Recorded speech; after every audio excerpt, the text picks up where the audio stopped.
Has the Xbox One really sold that amount? Can the number really be that small? And no wonder they moved to monthly active users and stopped giving hardware sales, because that number is terrible. Are some of the responses you might have read today on Twitter after EA released their estimate for console sales for last year, because the Xbox One number doesn't look so hot. But there is more to the story, and I wanted to talk about it in the video right now. What's going on, guys? Randall Thor 19, the man with the million, back again with another video, and I just want to thank everybody for watching the two previous videos today, the Raging Justice review, as well as the huge new quadruple A studio that Microsoft is building in Santa Monica. I really appreciate all the support. Make sure you hit that like button and hit the sub button if you enjoy this video. Now, I'm doing this video because one of the things I despise and don't like is misinformation. I like presenting all the facts. And I've already seen people kind of run with this narrative, and I wanted to kind of nip it in the bud and actually get the proper information out there. So what happened today is that EA estimated in their financial call, when they were asked what the total sales of PS4 and Xbox were at, they gave a number for last year and the number for this year.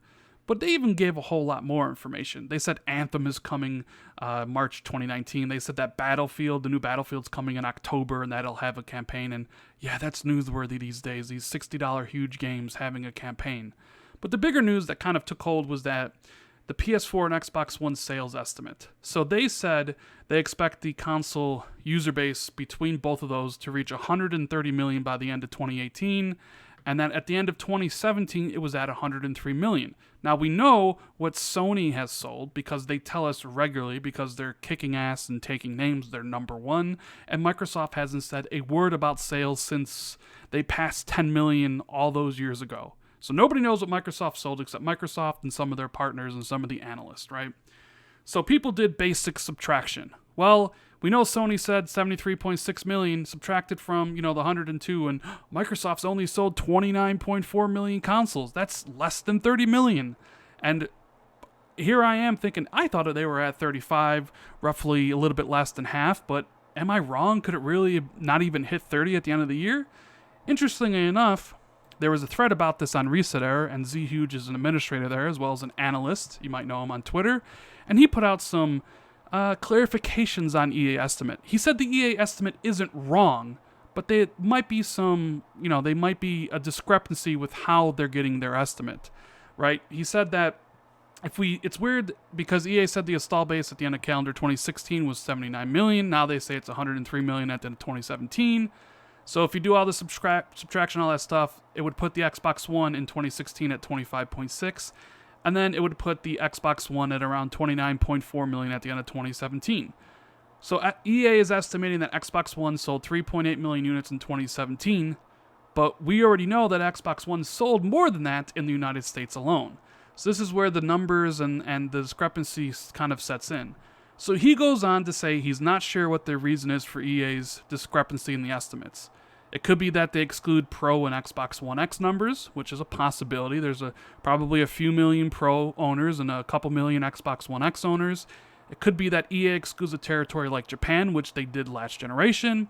It could be that EA estimates the PS4 at a lower number. And it could be that installed base doesn't necessarily equal sell-through in EA's eyes, so replacement console sold wouldn't count, and only people actively using the console would count. Now, he says EA estimates aren't wrong. He's fairly certain one of the above things is true, and that he is saying the Xbox One install base is over 35 million. Now, I've seen a lot of pro-Sony guys go around saying, oh man, it's even worse than I thought. Go Sony for kicking Microsoft's ass. And, here's the thing. I despise misinformation. So when I thought this, I know I have a platform here on YouTube to kind of correct things, review games that maybe people won't see and things like that. So I wanted to make it because one of these things is probably ended up true. So now we have a whole bunch of clowns out there saying this is the number, when in reality it's probably not. Now, what do I think is the likely outcome, or at least the discrepancy? I think EA is not including Japan in their numbers. They didn't do it last generation, like Z Huge is saying, and I sincerely doubt they're doing it again this gen. EA's games don't sell in Japan. So why would they include them in a install base?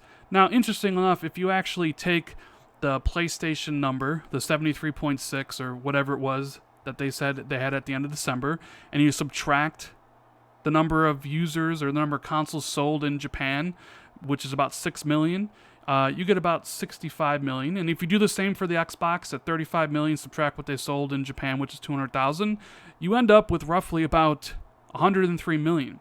So that's probably the case here. The case is that EA, their estimates aren't wrong. They're just not including Japan or something along those lines inside their estimates. And I just wanted to put this video out there to get the actual, full picture of what is going on. So anyways, what do you guys think about all of this stuff? Is 35 million an okay number? It is less than half than the PlayStation. The PlayStation's killing it. Sounds like the Nintendo Switch will eventually pass it. Probably not this year, but more than likely in 2019. So what do you guys think about all this stuff? Leave a comment below, and I'll make sure to check it out. And as always, if you enjoyed the video, hit that like button. Consider subscribing to the channel for more content. Hit the notification bell so you're always notified. Share it out on Twitter, all that good stuff. And I'm off to go see A Quiet Place. Later, guys.